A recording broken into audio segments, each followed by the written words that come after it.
3 tahun terjebak, bagaimana sistem bergerak di balik dugaan penculikan, penyekapan, dan penganiayaan terhadap seorang perempuan di Rancaekek, Kabupaten Bandung. Muncul pertanyaan, bagaimana seseorang bisa bertahan dalam situasi ekstrim selama bertahun-tahun? Apakah sistem perlindungan kita cukup cepat membaca tanda bahaya sebelum semua terlambat? Untuk membahas lengkapnya lebih lanjut, telah bergabung bersama kami Atalia Praratya, anggota Komisi 8 DPR RI, dan juga pakar psikologi forensik Reza Indragiri. Selamat sore Bu Atalia dan juga selamat sore Pak Reza. Selamat sore, Assalamualaikum. Selamat sore, Mbak Reza. Ya, saya ke Bu Atalia terlebih dahulu. Bu, Ibu kan pertama kali menerima informasi ini dari mana, Bu? Dan ketika Ibu menjenguk korban, seperti apa kondisinya? Ya, jadi sekitar Kamis lalu, saya mendapatkan informasi pertama kali ada dari media sosial.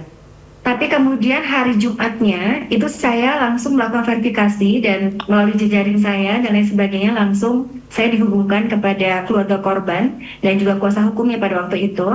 Saya langsung datang ke sana dan saya berbicara langsung dengan korban dan juga kepada anggota keluarganya. Nah, pada waktu itu saya melihat kondisi yang sangat mengenaskan, begitu saya harus bingung ya harus bicara apa begitu, tapi saya sampaikan kepada korban, kita sebut mungkin ini semua sudah tahu ya, jadi Mbak YT lah. Mbak YT ini saya sampaikan untuk tidak terlalu banyak berpikiran yang terlalu jauh, fokus saja kepada penyembuhan diri begitu ya, karena saya melihat bahwa keinginannya untuk menyampaikan sesuatu itu banyak begitu ya, dan saya agak khawatir karena semakin hari semakin banyak yang ingin menjenguk begitu, tapi tentu mungkin harus agak ditahan karena secara psikis mungkin nanti psikolog akan menyampaikan ya. Jadi bayangkan kalau setiap hari ada yang menengok begitu, mungkin niatnya baik untuk memberikan bantuan, tetapi itu akan membuka luka yang terus menerus begitu ya, luka batin maksud saya, yang kemudian mengingatkan dia pada kejadian tersebut. Tetapi pada intinya yang bersangkutan menyampaikan kepada saya bahwa dia ingin bisa melihat kembali begitu.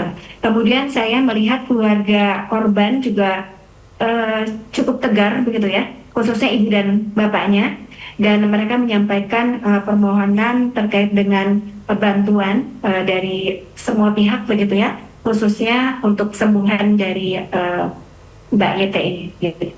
Baik. Saya sekarang ke Pak Reza. Pak Reza, kalau dari sudut pandang psikologi forensik ini apa sih sebenarnya yang bisa menjelaskan seseorang itu bisa bertahan dalam kondisi yang kita bilang diduga disekap dan mengalami kekerasan ya ini dalam waktu yang cukup lama, ini 3 tahun. Itu alasannya apa nih Pak?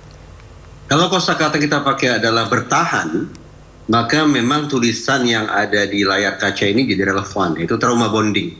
Ya. Bahwa alih-alih korban menjauh dan merasa takut terhadap pelaku, orang yang sudah melakukan penganiayaan, tapi justru mengalami kelekatan emosional yang sangat kuat. Ini seringkali disinonimkan dengan istilah populer yaitu Stockholm Syndrome. Bagaimana antara korban dan pelaku tidak bertentangan, tidak berseberangan, tapi justru terikat dalam perasaan yang semakin lama semakin kuat.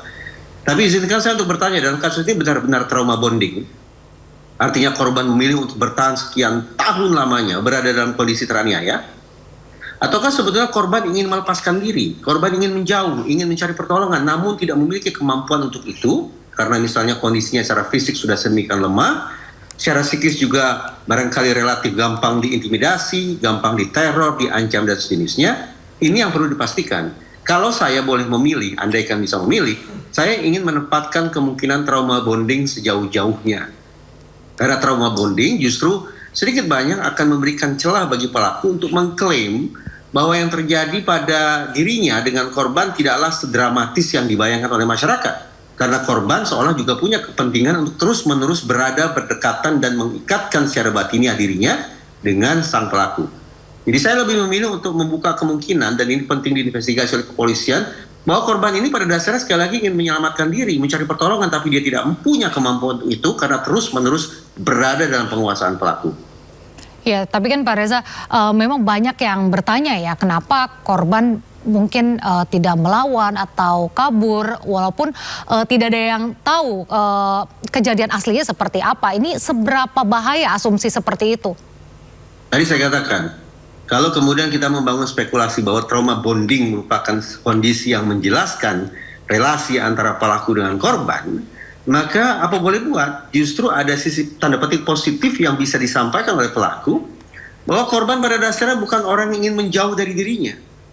Betapapun dia mengalami penganiayaan, betapapun dia mengalami kondisi tersiksa, tetapi pada dasarnya memang ada ikatan batinnya yang sedemikian kuat, yang sedemikian lekat antara pelaku dan korban.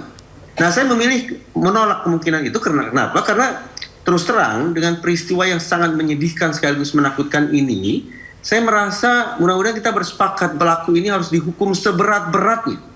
Nah, agar pelaku ini bisa dihukum dengan seberat-beratnya, maka spekulasi yang perlu kita bangun untuk kemudian diinvestigasi oleh pihak kepolisian adalah spekulasi yang memberatkan si pelaku, yang menunjukkan keberpihakan kita total pada korban, bahwa dia adalah sosok yang tidak berdaya, yang sudah direnggut kehidupannya sekian lama, yang mengalami viktimisasi majemuk oleh pelaku penganiayaan itu.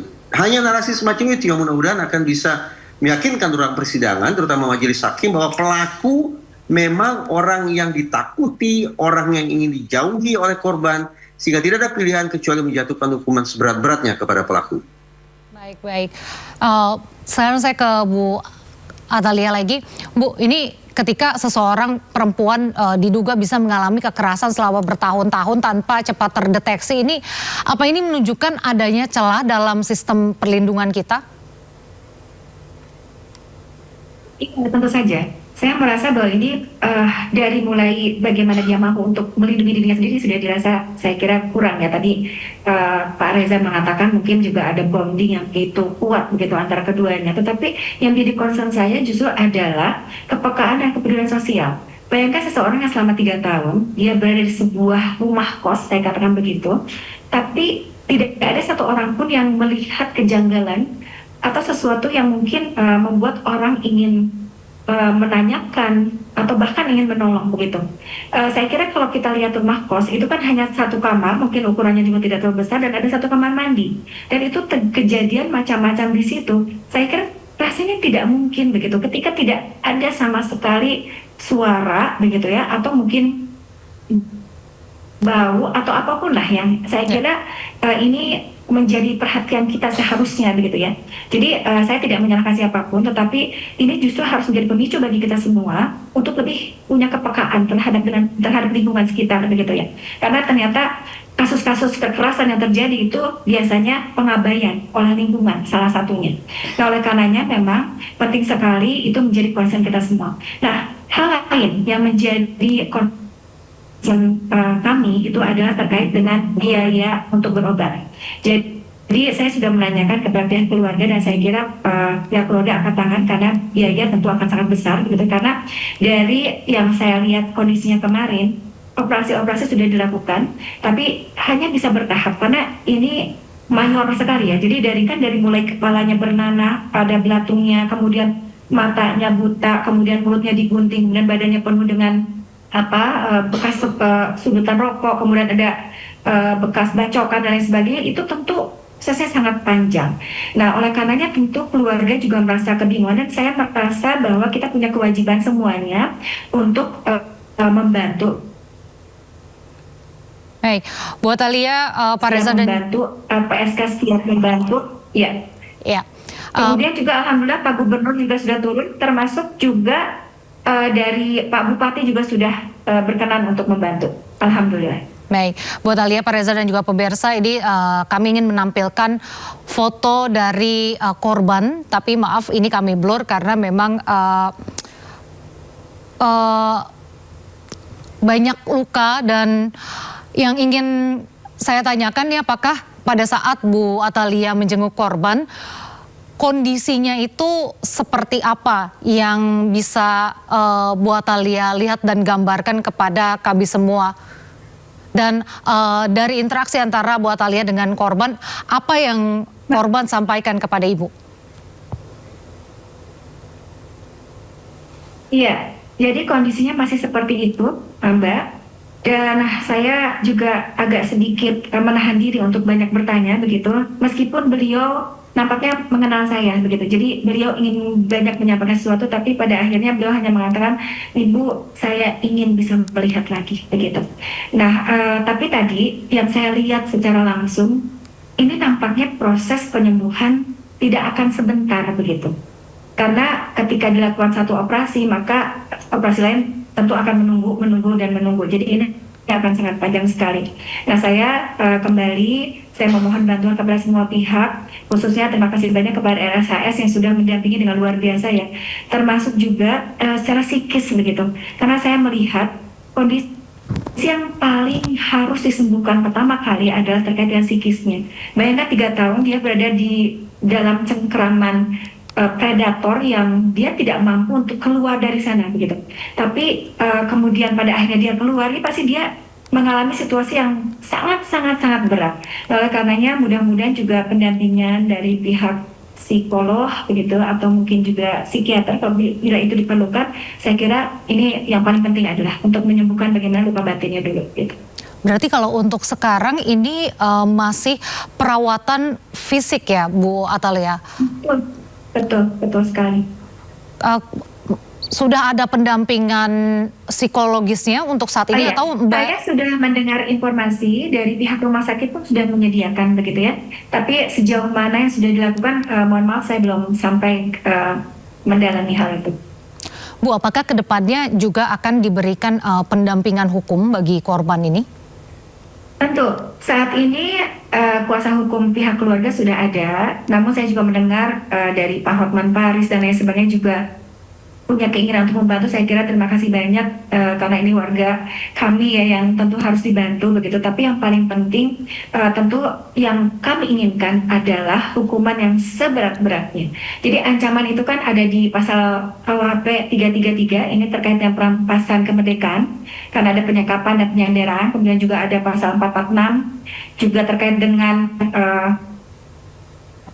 ini perampasan kemerdekaan tapi berkaitan dengan hal yang mengakibatkan luka berat, termasuk pasal 469 KUHP terkait dengan penganiayaan berat terencana, dan itu maksimal penjaranya 15 tahun. Saya kira kalau perlu jangan 15 tahun, kalau bisa lebih besar dari itu lagi, karena ini luar biasa ya. Kalau menurut saya ini jauh lebih berat dibandingkan dengan mungkin hilang nyawa ya, karena luka ini saya tidak yakin bisa hilang 100%, dan ini harus menjadi contoh bagi semua pihak begitu. Tidak boleh lagi kita membiarkan ada anggota keluarga kita, tetangga kita, teman kita, saudara kita yang mengalami hal seperti ini. Semua harus punya kepekaan sosial yang sama begitu, supaya tidak membiarkan hal seperti ini terjadi begitu. Kalau menurut Bu Atalia, kira-kira seperti apa trauma yang dialami oleh korban, dan untuk keluarga korban sendiri itu sejauh ini menyikapinya seperti apa, Bu? Saya tidak bisa membayangkan, Mbak, karena bayangkan ini tiga tahun ya. Tapi saya melihat ada secercah harapan dari yang bersangkutan, dari Mbak Yete ini. Kenapa? Karena dia ingin sembuh, dia ingin bisa melihat. Nah, kekuatan tentu akan datang dari orang sekitar. Saya juga menyaksikan bagaimana keluarga bisa kokoh berdiri, mendampingi. Saya tidak melihat satu tetes pun air mata dari ibu dan ayahnya. Mereka hanya menunjukkan bahwa mereka punya harapan. Mereka ingin anak mereka sembuh. Jadi mereka hanya mengatakan bahwa buat saya tolong dibantu, itu saja. Tapi saya tidak melihat apakah mungkin ini karena prosesnya sudah berlangsung beberapa hari kemudian gitu, tapi saya melihat bagaimana mereka menjadi sosok yang tegar, dan kemudian ada saudaranya, anggota keluarga, misalnya mungkin adik kakaknya, kemudian juga ada dari berbagai pihak ya, iparnya dan lain sebagainya yang mungkin juga muncul di media dan sebagainya. Saya kira semua niatnya adalah baik, tapi yang paling penting adalah kita harus mampu untuk menjaga psikis korban. Korban sebaiknya tidak terlalu diganggu untuk urusan kaitannya dengan hal-hal yang bersifat hukum, kemudian juga lain-lain ya. Tetapi lebih biarkan yang bersangkutan fokus pada penyembuhan dirinya secara fisik maupun mental. Baik, saya kembali ke Pak Reza. Pak Reza, dengan trauma yang dialami korban ini kira-kira dampaknya seperti apa terhadap identitasnya, kepercayaan diri, dan juga relasi sosial ke depannya? Saya membayangkan bahwa korban ini sudah mengalami viktimisasi yang sifatnya majemuk. Sehingga hitung-hitungan di atas kertas traumanya juga sifatnya majemuk. Trauma secara fisik kita sudah bisa lihat di foto yang sudah tersebar di jagat maya. Secara psikis juga tentu relatif mudah bagi kita untuk membayangkan betapa sakitnya, betapa takutnya, betapa sedihnya, betapa traumanya orang yang sedang mendapat perlakuan keji sedemikian rupa. Jangan lupa, barangkali juga ada problem sosial, untuk tidak mengatakan trauma sosial, bahwa apa boleh buat, dengan rasa berat hati harus saya katakan tampaknya korban ini selama 3 tahun itu kehilangan faktor protektif yang paling fundamental sesungguhnya bagi dia. Apa itu? Keluarga. Saya tidak tahu apa penyebab kenapa korban kemudian sampai terpisah sedemikian rupa dari keluarga, padahal keluarga sekali lagi merupakan faktor protektif utama yang bisa melindungi seseorang dari kemungkinan mengalami viktimisasi majemuk. Juga jangan lupa, adakah kemungkinan bahwa korban ini sudah mengalami kejahatan seksual sehingga mengalami trauma seksual. Nah, trauma yang sifatnya majemuk itu harus dibayar dengan apa? Pertama, tampaknya kita membayangkan hukuman seberat-beratnya bagi pelaku adalah imbalan yang mudah-mudahan bisa setara dengan penderitaan korban. Saya tahu kalimat saya ini terkesan mengada-ngada, tapi ya realistis, hukum memberikan sanksi tidak berupa hukuman mati dalam kasus semacam ini, tapi hukuman penjara. Dan saya sepakat dengan Ibu Atalia, semoga pelaku dihukum seberat-beratnya. Apalagi ganti rugi dari pelaku berupa restitusi, mungkinkah itu? Mengingat bahwa mereka tinggal di tempat kos, saya tidak sungguh-sungguh teryakinkan bahwa pelaku punya kemampuan untuk membayar restitusi atau ganti rugi langsung dari pelaku kepada korban. Sehingga apa yang mungkin? Di sekian banyak negara, ketika pelaku pidana ternyata tidak memiliki kesanggupan untuk membayar restitusi, kemudian restitusi digeser menjadi kompensasi, yaitu ganti rugi yang dibayarkan oleh negara kepada korban. Pertanyaannya, apa urusannya kemudian ganti rugi harus digeser ke negara? Kenapa negara harus ketiban pulung? Jawabannya adalah karena negara telah gagal melindungi warga negaranya selama 3 tahun. Nah, kalau kita bersepakat dengan teori semacam itu, maka sudah hitung-hitungan ganti rugi dari negara berupa kompensasi kita harapkan akan bisa sebesar-besarnya. Ya Pak Reza, kira-kira berapa lama proses pemulihan psikologis untuk kasus seperti ini?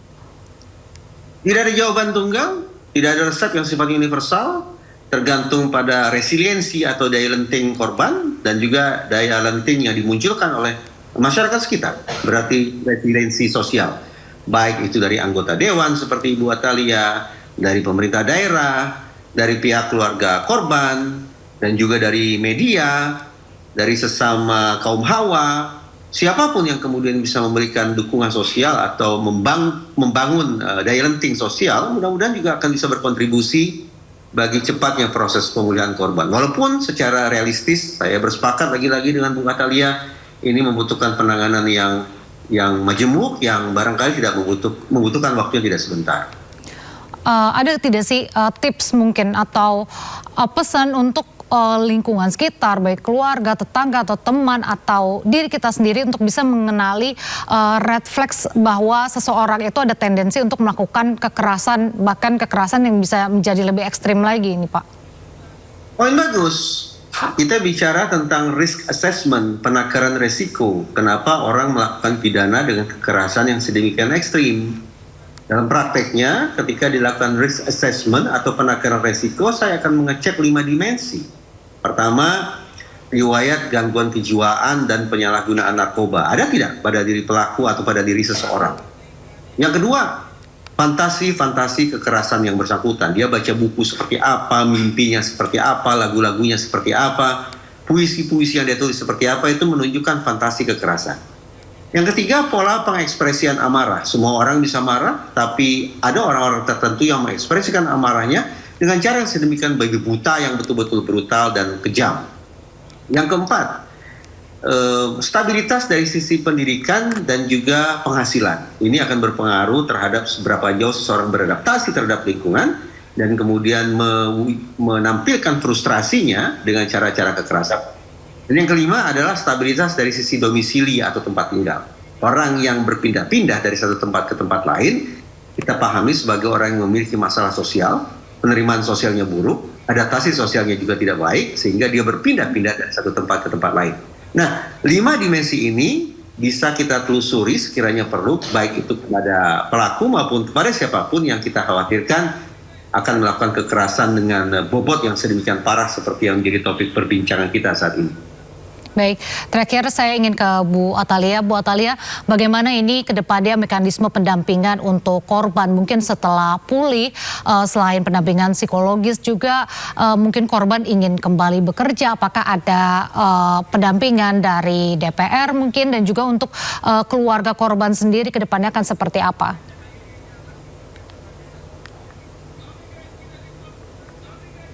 Ya, Bu Atalia, apakah bisa mendengar suara saya? Ini mohon maaf, suaranya kurang jelas terdengar, tetapi saya bisa menangkap sedikit. Jadi saya kira bantuan datang dari berbagai pihak, ya, termasuk tadi pendampingan psikologis, juga terutama juga terkait dengan fisiknya, dan bantuan dalam bentuk dana juga sudah mulai berdatangan, meskipun mungkin kita masih membutuhkan filantropi lainnya, ya, mereka-mereka yang memang peduli begitu. Jadi saya kira sejauh ini kita tidak mendorong yang bersangkutan untuk kemudian berpikir terlalu jauh begitu. Kita hanya memastikan saja dan menguatkan yang bersangkutan untuk dia bisa bersemangat untuk sembuh seperti itu. Baik. Tentunya kita semua berharap kasus serupa tidak akan pernah terjadi lagi. Terima kasih banyak Bu Atalia Praratya, anggota Komisi 8 DPR RI, dan juga pakar psikologi forensik Pak Reza Indragiri atas waktunya bersama kami di Sindo Sore. Terima kasih, sehat selalu. Bebas Roy Suryo dan Tifauziatia Suma atau Dr.